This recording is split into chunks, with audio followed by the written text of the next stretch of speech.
4 days to join News National Dialogue on Illegal Mining. Good afternoon and welcome to the Midday News.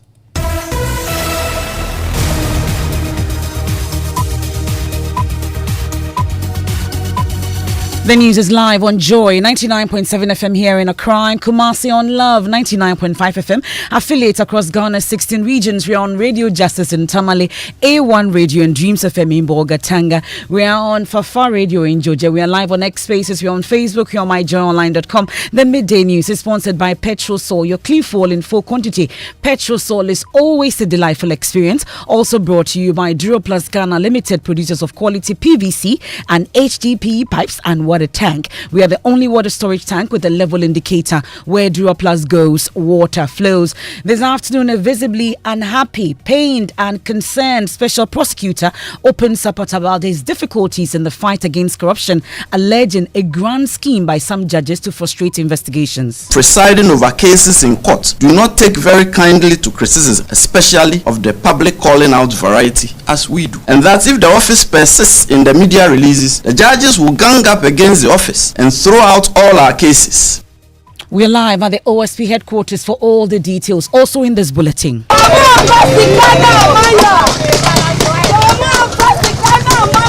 Aggrieved customers of Black Shield Capital Management Limited pour onto the streets as they picket the finance ministry demanding payment for their locked up funds. Life is difficult. We can't do anything. So because of that, even our children are going through trauma.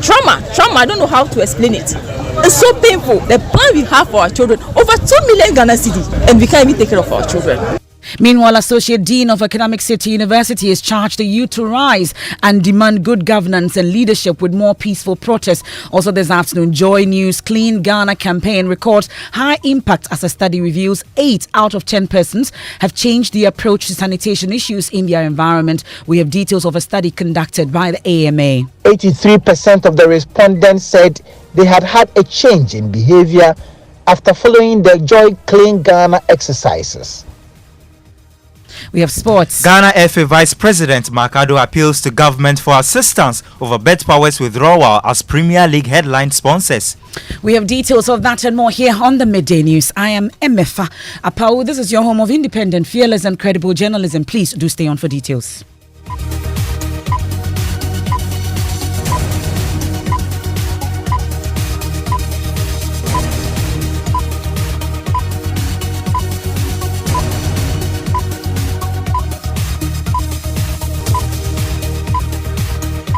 Many thanks for your company. We settle now for details on the special prosecutor Kisie Jabing is alleging a grand scheme by some judges to dismiss cases brought before the court by the office of the special prosecutor. Mr. Kisie Jabing, who appeared visibly unhappy, pained, told journalists at a news conference that a developing trend of some judges skewing cases against the OSP has the potential to hamper the fight against corruption. There appears to be a developing trend of rather regressive and dismissive judicial decisions in respect of cases involving the OSP, with troubling consequences. And it seems to us that a careful examination of these outcomes portends a disturbing spectre that the fight against corruption is being hampered to the disbenefit of us all. And I do not say these things lightly. 4 instances will suffice. In one case, the OSP applied to the High Court for a confirmation of a freezing order in respect of a deceased person's estate.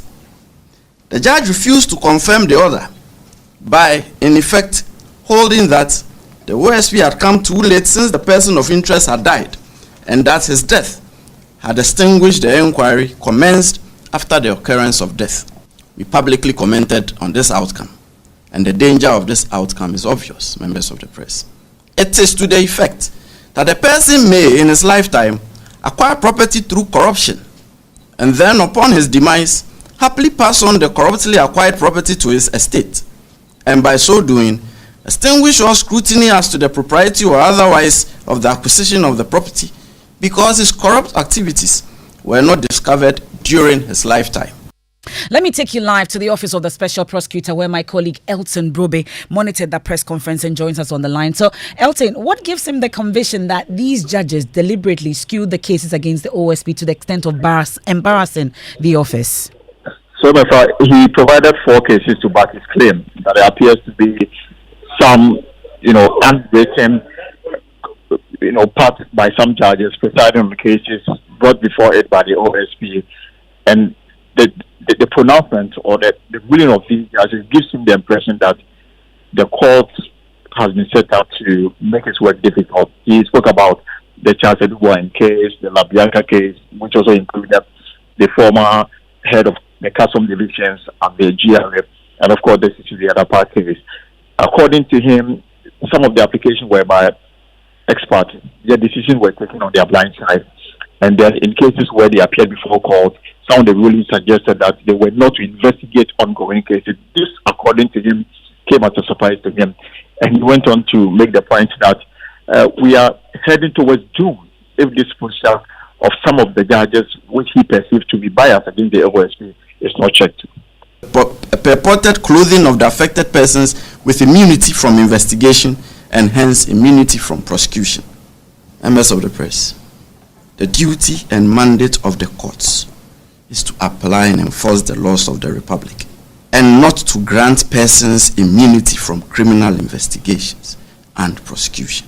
A court cannot injunct the OSP from investigating or prosecuting any person. The decision to investigate and prosecute lies with the investigation and prosecution authorities, such as the OSP. And the OSP has at all material times carried out its power to investigate with candor and professionalism, being minded of the rights of suspects under its investigation. Members of the press, just as it is essential that anyone accused of a crime should have free access to the courts so that he may be duly acquitted if found not guilty of the offense with which he or she is charged, it is also of the utmost importance that the judiciary should not interfere with investigation and prosecution authorities in respect of matters which are within their statutory powers. Now, Elton, he also announced the start of investigations into some suspected corruption cases. What are these and why? So, there are 4 cases according to him that the office is pursuing. One of them is a probe into the payroll, the government payroll. So already he says that he's collaborating with the Controller and Accountant General Department to look at the issue of ghost name. They are starting with the Ministry of Education, the Ghana Education Service, the Ministry of Health, the District Assemblies, ministries, agencies, and of course to establish whether there are people on the government payroll that are being paid for no work done. There's also ongoing investigation into the takeover of the Tema Oil Refinery by Terenco. It says they are already probing. They are looking at the corruption risk assessment of the project and to come to a determination. And then also they are also investigating school lands, vested lands, and other state lands that have gone into wrong hands. And of course, the matter involving Cecilia Abnadapa. But in the midst of all these seemingly frustration that his office is facing, I put the question to him, will you resign? His response was that he answered in peace saying that for the meaning he's a loner, he sacrificed himself for the state. At the right time, he will move on. OSP on this investigation and assessment. Indeed, a joint project team of selected staff of the 2 institutions has been formed. The investigation and assessment will cover all banks and employees on government payroll. The exercise will be carried out in 2 phases. Phase 1 will cover Ghana Education Service and the health institutions. Phase 2 will then cover all other metropolitan, municipal, district assemblies, ministries, departments, and agencies. Number 2, Tema Oil Refinery. I know some of you went ahead of me because That's OSP Kisie Jabing there at that press conference, still ongoing. And you heard earlier my colleague Elton Brobe bringing us details of that. We're still following that press conference, and as and when we get more, we'll bring that to you shortly. But let me bring in anti-corruption campaigner and crusader also that we know in this country, Mr. Vitus Azim. We're grateful for your time here on the Midday News. Yet again, we're seeing another special prosecutor visibly pained and frustrated, raising concerns about a grand scheme by some judges to dismiss cases brought before the court by the OSP. From where you sit, justified concerns that the OSP is raising? Justified concerns. And you can see the pain in his face as he talks. He appears to be somebody who is willing to do his work, but he's getting a lot of resistance from government institutions that is supposed to collaborate with him in the execution of his mandate. And it's very unfortunate. And like Madam Amiri used to do, this is the only way he can get the public to sympathize with him. Otherwise, we sit in our rooms and criticize him if we're not doing anything. But when the matter goes to court, it's more or less out of his hands, except for him to prepare a good docket for the case or prosecution.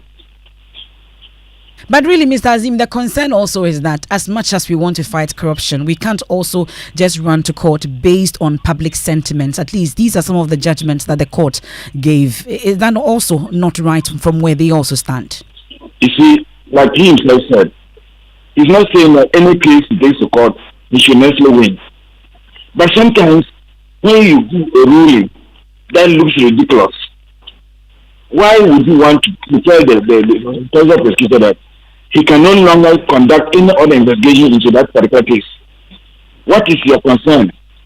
If he conducts and he comes back to you, you can still rule against him. But you don't gag him or tie his hands and say that you can no longer rule and investigate this particular case. I think that is not fair. But now, knowing that he's hit a snag, if you're raising issues about a grand scheme by some judges, will he continue staying in that office? Because that question came up. For you, what should the OSP do at this point? You see, I think that if he decides to bow out, like Madam did, you are not saying that the corruption has won against you. I think that he should be bold and stay on. Just that you people in the media and us in civil society need to continue to give the necessary support. Parliament needs to give the necessary support, and other stakeholders. You see, it's not good to appoint people and for them to go out because they're being frustrated in the work that they do. Of course, as a human being, sometimes you cannot bear it. But we need bold people to say, I don't care, I'm going to do my best until you push me out. So I wouldn't advise that he should bow out, no.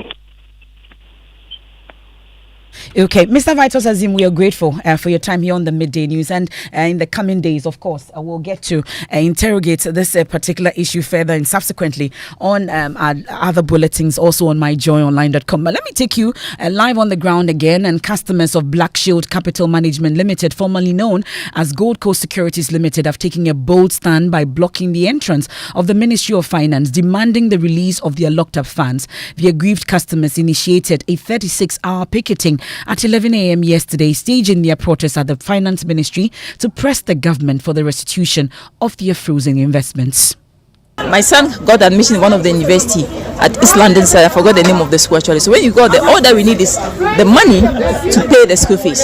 So once we fill the form, just to get the money, because we are expecting to get the money never hits our account. We couldn't pay the school fees, then all of us have to come back to here. You came back to Ghana? Yes, but there's no money. How can you stay in somebody's country where you don't even have money? So we are begging the president that at this moment, his age groups are going through a lot. We have people here that they are 75, 80 years. The old man, they look at him, he's about 70 plus. He's here. Everything that he have is with the government. He can't pay for his medical bill. He can't take care of his house. Things are not easy for him. The same in our home. But my husband is a pensioner. So things are hard. My brother, things are hard. Life is difficult. We can't do anything. We can't do anything. So because of that, even our children are going through trauma. I don't know how to explain it. It's so painful. The plan we have for our children, over 2 million Ghana cedis, and we can't even take care of our children. It's heartbreaking, my brother. It's heartbreaking. My colleague James Savaji is with the protesters. He joins us live on the line. James, did they get the attention that they are looking for? Not at all, Emefa. They have not had any audience from any official from the finance ministry. The only change that has occurred between the morning and now is that the police have been able to move them off the street. Initially, they occupied the entrance of the ministry, then moved on to sit on the bare concrete floor on the street in front of the ministry. There had been some conversations between leadership and the police, which nearly escalated into some level of misunderstanding. But after quite some time, a convener for the group, Charles Nyaba, spoke to the media, alleging that the information he's speaking is that the police are threatening to manhandle them, cause their forceful arrest if they do not leave the street.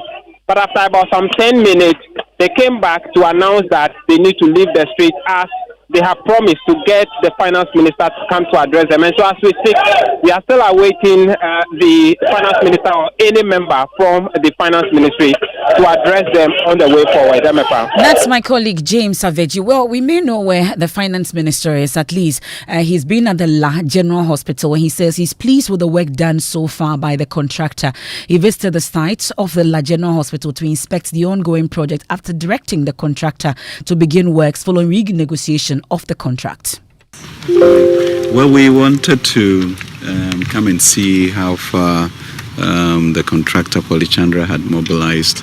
I think in the budget statement I did mention that we had come to an agreement which was led by Katie Hammond, Minister of Trade, in which we retained the 160-bed design hospital, but were able to negotiate to 50 million euros instead of 67, I believe. 57.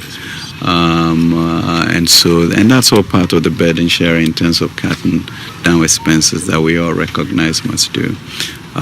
So now, with the assurance of the payments, they already moved inside on the 20th of November, and they are starting with the accommodation, and the Ministry of Health will give them the final design for the main hospital so that they can. But equipment, because of the size of the land, is mostly kept at the Mahama runabout, and if you go there, you'll see the level of sophisticated equipment that they have.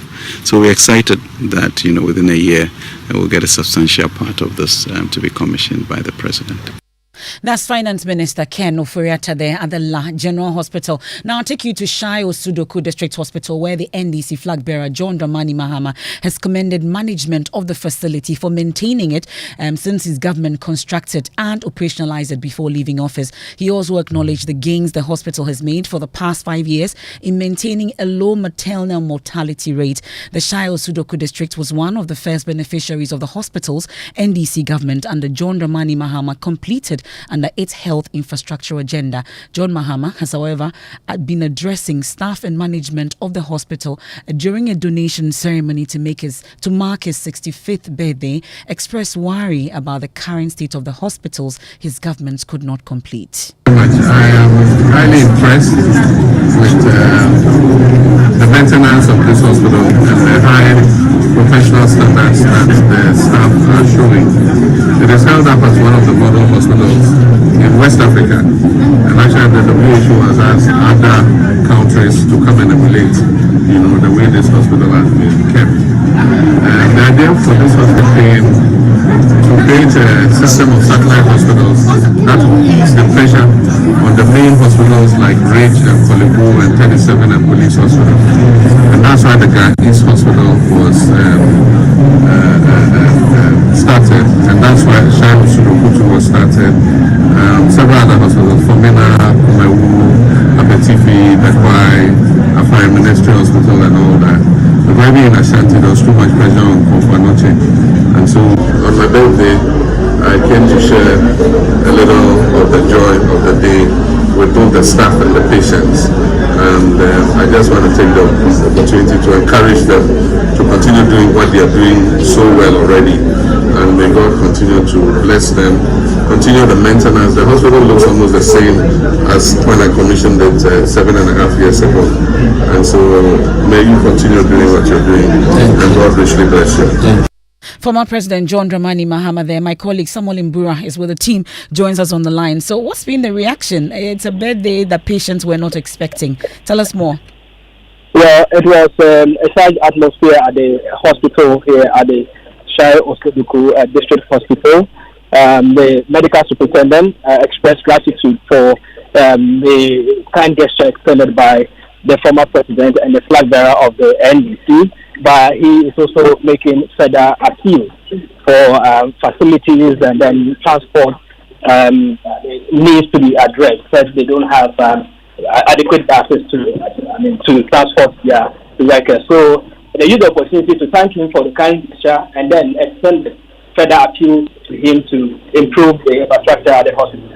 Thank you very much. That's my colleague Samuel Imbura on that 65th birthday note of the former President John Dramani Mahama. We'll take a quick break here on the Midday News, live on Joy 99.7 FM in Accra, in Kumasi on Love 99.5 FM, affiliates across Ghana's 16 regions. The Midday News is proudly sponsored by Petrosol, your clean fuel in full quantity. Petrosol is always a delightful experience. Also brought to you by Duraplus Ghana Limited, producers of quality PVC and HDPE pipes and water tank. We are the only water storage tank with a level indicator. Where Duraplus goes, water flows. We've been hearing from a visibly unhappy, pained and concerned, also frustrated special prosecutor as he alleges a grand scheme by some judges to frustrate investigations. We return from the break with sports, and then also Joy Clean Ghana campaign records highest impact as a study reveals 8 out of 10 persons have changed their approach to sanitation issues in their environment. Details of a study conducted by the AMA. 83% of the respondents said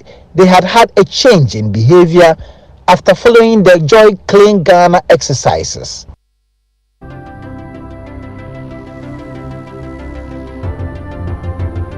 When budgets are tight and money difficult to come by, you want to be sure you get the best value for your money. These are not times to be spending money fixing expensive engine problems because of cheap fuel and lubricants. Drive to a Petrosol station today and buy your quality fuel and lubricants, and rest assured of fuel that lasts long and lubricants that prevent expensive engine problems. Hear the sound. Petrosol, clean fuel in full quantity.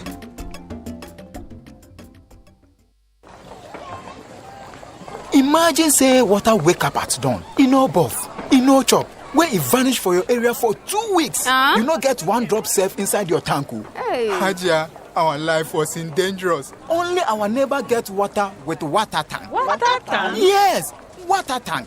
Mamma mia, that water tank get meter for checking water level. That water tank be fine past Kumasi Selenium.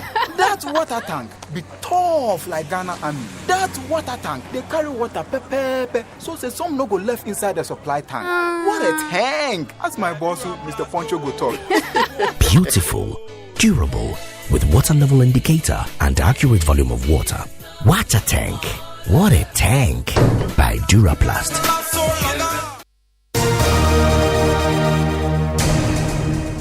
Thanks for staying with us here on the Midday News. Let's do sports. Mubarak, what do we have? Thank you very much, Emefa. Now, Power has officially notified the Ghana Football Association of its decision to withdraw as headline sponsors of the Ghana Premier League after just a year into the 3-year contract. The development is a huge blow to the finances of Premier League clubs who are entitled to $25,000 per season. In response to the setback, the FA's Vice President Mark Addo has called for government intervention. And the government has to come in. I always keep saying we cannot do it all. Unfortunately, we live in a country where, our finances are so stretched. But we have to keep pushing to see if government maybe can put in $50 million every year towards the league. To go a long way. $50 million? What's wrong with that? I mean, it's a social intervention. Think about it. So you're expecting the government to invest $50 million every year? I just made a number up. I mean, I would say more, but think about it. If you look at the number of people that are in the league, we have over 100,000 people, either directly or indirectly. Sure. It's a social intervention. And what is the government going to get in return in the end? But it's a social intervention. Think about it. Yeah, that's Vice President of the GFA, Mark Addo. Thank you very much, Mubarak. Now, 3 members of Parliament are hoping to push the government to move faster to clean up the air Ghanaians breathe with a private members' bill aimed at enshrining clean air as a fundamental human right. Accra is Africa's fastest growing city, and air pollution from transport, industry and agriculture is becoming a growing hazard to our health, food supply and the climate. The bill seeks to ignite a wider debate in the country that leads to groundbreaking change. Reporter Michael Ashley has more in the following report. I don't know whether we have a law backing the pollution or not. I don't know, unless maybe you have to educate me. That's Abraham Ni Odai, an assemblyman for Nkwintanang West, who is responsible for the local governance of a part of Medina. Medina is home to a bustling bus terminal and frequently experiences prolonged traffic congestion. It's also home to one of the biggest markets in Accra. How many cars do you think you have here? It's more than I can't call, but we are getting more than almost about 500,000 cars here. Data from air quality sensors dotted across the capital shows Medina has some of the most polluted air in the country. That comes as no surprise to Abraham. This is because the municipal environmental health officers are not well resourced. Municipal assembly cannot do much. If a law has been passed from the parliament, it will cushion this thing to be sanitize the place. But with the environmental officers in our municipality, they can't do much. The smoke is disturbing this area because it can give us cancer. It gives a lot of sickness. The market is teeming with thousands of people. Many of them eat from food vendors that cook with charcoal or wood. The resulting smoke blankets the entire area, causing health risk for everyone here. Indiscriminate burning, sometimes of rubbish. Look at this one. You can see the carbon. You can see under the exhaust pipe. You can see that all those exhaust emissions are all polluting the air. That's my colleague Michael Ashali's report there. Now, Joy Clean Ghana campaign is yielding positive behavioral changes as 8 out of 10 persons within the Accra metropolis have changed their approach to sanitation in their communities. This was containing a survey conducted by the Accra Metropolitan Assembly into the impact of the Joy Clean Ghana campaign over a 2-year period. There's more in this report.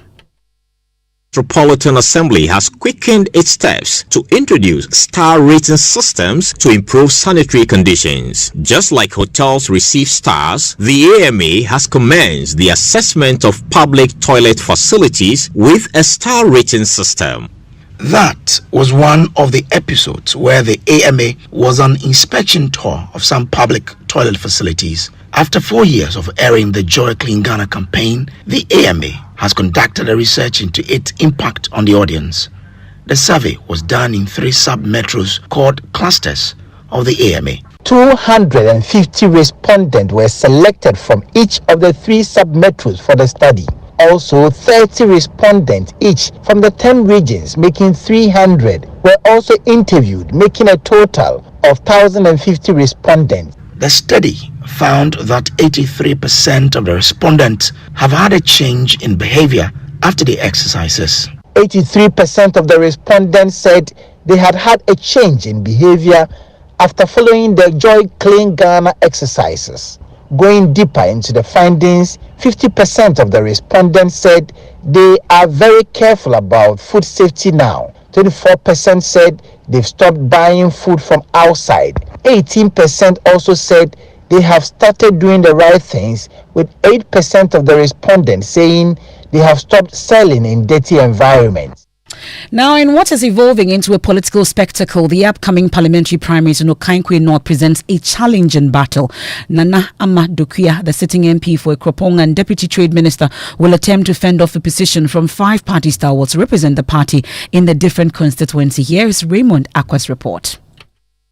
Them are lawyer and 2-time aspirant Ken Kranche, former constituency treasurer and polling station executive Prince Osu Mensah, and former deputy CEO for Maslog and prominent MPP communication team member Efia Kutu. So what makes me unique is I have a big heart to love, I have a big heart to serve, and I don't believe getting into parliament is an honor. No, it's a place to serve. But looming as the most formidable opponent is a former member of parliament for the area, Fusaini Issa, who is bent on working his way back to the legislature. Here's why. The constituents, by and large, agree that when they gave me the opportunity the first time around, I made immense contribution to their living within the constituency. I contributed towards the development of education, health issues, sanitation issues, youth development issues, job creation issues within the constituency. That's the situation in Okaikwe North. And just before we head out, Minority Women's Caucus has handed government a 1-month ultimatum to remove all taxes on sanitary pad. Parliamentary Affairs correspondent Kwekwa Santi joins us on the line with what's happening in Parliament on this and more. So when exactly is this 1-month ultimatum taking effect? It is taking effect immediately, and we expect that within a month the finance minister will comply. But very shortly we'll hear the majority leader and the minority leader conclude the debate on the 2024 budget statement that was presented last week, and the vote will be expected today. And that's Parliamentary Affairs correspondent Kwekwa Sante ending today's edition of the Midday News here on Joy 99.7 FM, also on Love 99.5 FM in Kumasi, affiliates across Ghana's 16 regions. There's more when you log on to myjoyonline.com. Living Word with Pastor Mensa Otabil is up next. I am Emefa Apawu. Have a good afternoon.